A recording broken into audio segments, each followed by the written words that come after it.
মানুষ ইসরায়েলি পণ্য বয়কট করছে কয়েকটি কারণে। ইসরায়েলি সামরিক অভিযান এবং ফিলিস্তিনিদের উপর সহিংসতা নিয়ে মানুষ উদ্বিগ্ন। অনেকেই মনে করেন ইসরায়েলের কর্মকাণ্ড ফিলিস্তিনিদের মানবাধিকার লঙ্ঘন করছে। ইসরায়েল ফিলিস্তিনি সংঘাত নিয়ে আন্তর্জাতিক স্তরে রাজনৈতিক মতামত অবস্থান রয়েছে।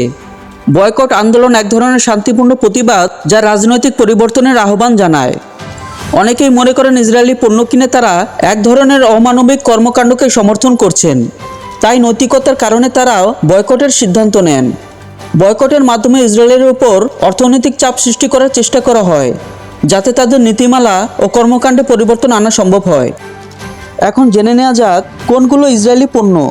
ইসরায়েলি পণ্যগুলো হলো Coca Cola, Maggi, Nestle, Sprite, Fanta, Nokia, Origin, Vittel, Calvin Klein, McDonald's, Intel, IBM, Starbucks coffee, Boss, Danone, KitKat, Auchan, the Times, বিবি, Time, CNN, Hema, Gap, New York Post, L'Oreal, National Geographic channel, Champion, Star, News of World, Perrier, Timberland, Sunkist, Villagers, Bioderma, Marks and Spencer, HR, Johnson and Johnson, Nestle Shreddies, Giorgio Armani, গসার্ট, Dr Pepper, প্লামটেক্সট এবং কি।